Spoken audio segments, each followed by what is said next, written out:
تحریک انصاف کے back door کسی سے مذاکرات نہیں ہو رہے۔ Barrister Gohar. Chairman P T I barrister Gohar نے کہا کہ پبلک اکاؤنٹس کمیٹی کے چیئرمین کے لیے حتمی نام کل تک فائنل کر لیں گے۔ بانی پی ٹی آئی نے مذاکرات کے لیے کچھ لوگوں کا نام لیا ہے لیکن فی الوقت کوئی مذاکرات نہیں ہو رہے۔ اڈیالہ جیل کے باہر شیر افضل مروت کے ہمراہ میڈیا سے گفتگو میں بیرسٹر گوہر کا کہنا تھا کہ بانی پی ٹی آئی سے اڈیالہ جیل میں آج تفصیلی ملاقات ہوئی ہے۔ بانی پی ٹی آئی کو آج جیل انتظامیہ نے میڈیا سے بات کرنے سے بھی روک دیا۔ ہمارے کافی سارے وکلاء کو آج جیل کے اندر نہیں جانے دیا گیا۔ بیرسٹر گوہر نے مزید کہا کہ بانی پی ٹی آئی نے آج کی ملاقات میں واضح کہا ہے کہ مذاکرات کے بارے میں پارٹی کے کسی لیڈر کو کوئی ہدایت نہیں دیں اور نہ ہی ہمارے بیک ڈور کسی سے کوئی مذاکرات ہو رہے ہیں۔ انہوں نے مزید کہا کہ ایک طرف نواز شریف کے سارے کیسز معاف ہوئے، دوسری جانب بانی پی ٹی آئی کو جعلی کیسز میں سزائیں دی گئیں۔ بانی پی ٹی آئی نے کہا کہ پولیس کو ہماری پارٹی کے خلاف استعمال کیا گیا۔ مریم نواز کا پولیس یونیفارم پہننا واضح پیغام ہے کہ پولیس ان کے تابع ہے۔ شیر افضل نے بتایا کہ بانی پی ٹی آئی عمران خان نے کہا ہے کہ اسحاق ڈار نواز شریف کا فرنٹ میں ہے، اس لیے اسے ڈپٹی وزیر اعظم بنایا گیا۔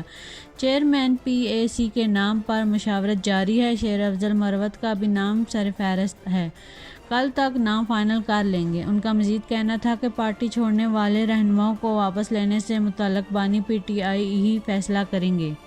وزیر اعلیٰ خیبر پختونخوا علی امین گنڈا پور کو بھیجا گیا الیکشن کمیشن کا نوٹس معطل۔ الیکشن کمیشن کے نوٹس کے خلاف وزیر اعلیٰ خیبر پختونخوا علی امین گنڈا پور کی درخواست پر سماعت پشاور ہائی کورٹ کے جسٹس ایس ایم عتیق شاہ اور جسٹس شکیل احمد پر مشتمل 2 رکنی بینچ نے کی، جس میں وزیر اعلیٰ علی امین گنڈا پور کے وکیل سید سکندر حیات شاہ اور ملک سمیع اللہ ایڈوکیٹ شامل ہوئے۔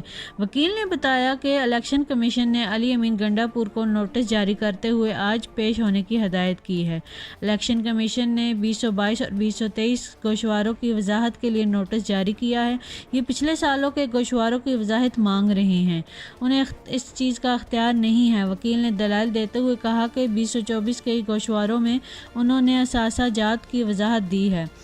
ریٹائرنگ افسر نے کاغذات نامزدگی اور سیکورٹی کے وقت اثاثہ جات کی باریک بینی سے جانچ پڑتال بھی کی تھی۔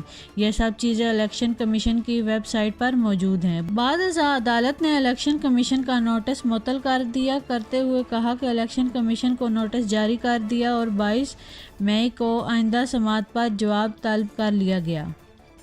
اسد عمر کی درخواست بریت پر فیصلہ محفوظ۔ اسد عمر کی درخواست بریت پر فیصلہ محفوظ۔ اسلام آباد کی ڈسٹرکٹ اینڈ سیشن کورٹ نے بانی پی ٹی آئی اور دیگر پی ٹی آئی رہنماؤں کے خلاف 9 مئی کے کیس پر سماعت کرتے اسد عمر کی درخواست بریت پر محفوظ کر لیا۔ اسلام آباد کی ڈسٹرکٹ اینڈ سیشن کورٹ کے جج شبیر بھٹی نے کیس کی سماعت کی۔ دوران سماعت اسد عمر نے اپنے وکلاء سردار مصروف اور آمنہ علی کے ساتھ عدالت میں پیش ہوئے۔ وکیل آمنہ علی نے کہا کہ اماں کی حد تک لازم ہے کہ کوئی ثبوت چالان میں موجود نہیں۔ اسد عمر کی حد تک درخواست بریت پر دلائل ہو چکے ہیں۔ جج شبیر بھٹی نے کہا کہ اسد عمر کی حد تک بریت کی درخواست پر آرڈر کروں گا۔ اس کے ساتھ ہی عدالت نے اسد عمر کی درخواست بریت پر فیصلہ محفوظ کر لیا۔ وکیل سردار مصروف نے استدعا کی کہ بانی پی ٹی آئی اور شاہ محمود قریشی کے پروڈکشن آرڈر جاری کریں، جس پر جج شبیر بھٹی نے استفسار کیا کہ بانی پی ٹی آئی کی بریت کی درخواست دائر ہوئی ہے۔ وکیل سردار مصروف نے جواب دیا کہ بریت کی درخواست دائر نہیں ہوئی، پروڈکشن کی درخواستیں دائر ہیں۔ بعد ازاں اسلام آباد کی ڈسٹرکٹ اینڈ سیشن کورٹ نے کیس کی سماعت میں وقفہ کر دیا۔ ہم کہیں گئے ہی نہیں، پی ٹی آئی میں واپسی کے سوال پر فواد چودھری کا جواب۔ سابق وفاقی وزیر فواد چودھری نے پی ٹی آئی میں واپسی کے سوال پر کہا کہ واپس وہاں ہوا جاتا ہے جہاں بندہ چھوڑتا ہے، ہم کہیں گئے ہی نہیں۔ راولپنڈی میں فواد چودھری اور شیریں مزاری انسدادی دہشت گردی عدالت پہنچے۔ اس موقع پر فواد چودھری نے عدالت کے باہر میڈیا سے گفتگو کرتے ہوئے کہا کہ ہم چاہتے ہیں کہ تلخیاں کم ہوں، اللہ آسانیاں پیدا کرے۔ آج ہم سارے 9 مئی کے کیسز کے سلسلے میں عدالت آئے ہیں۔ ہم مشکل صورتحال سے سے گزر رہے ہیں۔ فواد چودھری کا مزید کہنا تھا کہ موجودہ حکومت کی کوئی ساکھ نہیں، فارم 47 پر کھڑی ہے۔ اس وقت مولانا اور صوبہ خیبر پختونخوا ایک طرف کھڑے ہیں۔ میرا خیال ہے کہ مولانا صاحب نے فیصلہ کر لیا ہے کہ حکومت ہٹے گی۔ پی ٹی آئی اور مولانا اکٹھے ہو گئے تو یہ حکومت 3 سے 4 ماہ سے زیادہ نہیں چل سکے گی۔ انہوں نے مزید کہا کہ پی ٹی آئی کو سب سے بات کرنی چاہیے، مولانا صاحب سے بھی کرنی چاہیے۔ پی ٹی آئی میں واپسی کے سوال پر فواد چودھری کا کہنا تھا کہ واپس وہاں ہوا جاتا ہے جہاں بندہ چھوڑتا ہے، ہم کہیں گئے ہی نہیں۔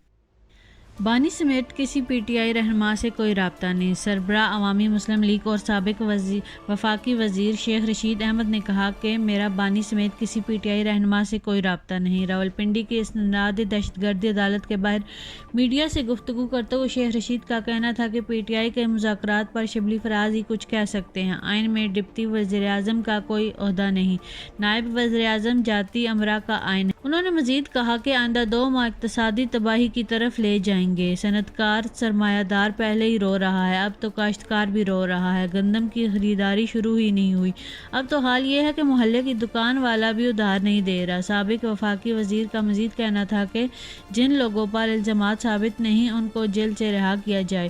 نیب گندم اسکینڈل کا فوری نوٹس لے، حکومت کو پالیسیز پر نظر ثانی کرنا ہوگی، سیاست 2 ماہ میں اپنا رنگ دکھائے گی۔ غزہ پر اسرائیلی فوج کے حملے جاری، مزید 40 فلسطینی شہید۔ اسرائیلی حملوں کے دوران صرف رفح میں 25 شہری جبکہ اسرائیلی فوج کے حملوں میں مجموعی طور پر 40 فلسطینی شہید۔ دوسری جانب غزہ میں جنگ بندی معاہدے کی کوشش جاری، جس کے لیے اسرائیل نے حماس کو غزہ میں 40 روز کی جنگ بندی کی پیشکش کی ہے۔ اس دوران امریکی صدر بائیڈن نے امیر قطر اور مصر کے صدر سے ٹیلی فونک رابطے کیے، جس کے دوران غزہ جنگ بندی، رفح میں اسرائیلی فوجی کارروائی کے خطرات اور یرغمالیوں سے متعلق گفتگو کی گئی۔ وائٹ ہاؤس کا کہنا تھا کہ ذمہ داری حماس پر ہے کہ وہ اسرائیل کی تجاویز قبول کر لے۔ غزہ تنازع حل کرنے کے لیے رابطے تیز، امریکی صدر کے قطری امیر مصری اہم ہم منصب سے فون پر گفتگو۔ غیر ملکی میڈیا رپورٹس کے مطابق امریکہ کے صدر جو بائیڈن نے قطر کے امیر شیخ تمیم بن حمد سے ٹیلی فون پر گفتگو کے دوران غزہ اور دوسرے فلسطینی علاقوں پر تفصیل سے بات چیت کی۔ امریکی اور قطری سربراہوں نے جنگ بندی معاہدے تک پہنچنے کے لیے پائیدار حل پر زور دیا، جبکہ صدر جو بائیڈن نے شیخ تمیم بن حمد سے جنگ بندی کے لیے بطور ثالث کردار ادا کرنے کا مطالبہ بھی کیا۔ قبل ازاں امریکی صدر جو بائیڈن نے اپنے مصری ہم منصب عبد الفاتح کو فون کیا۔ اس دوران رفح میں اسرائیل کے فوجی آپریشن کے نتائج اور خطرات پر تفصیلی گفتگو بھی کی گئی۔ دونوں رہنماؤں نے قیدیوں کی رہائی اور جنگ بندی پر بات چیت کی۔ یاد رہے کہ حماس کا وفد اسرائیل سے جنگ بندی معاہدے کے لیے مصر کے دارالحکومت میں موجود ہے، جبکہ غزہ جنگ بندی معاہدے میں رکاوٹ قیدیوں کا تبادلہ ہے۔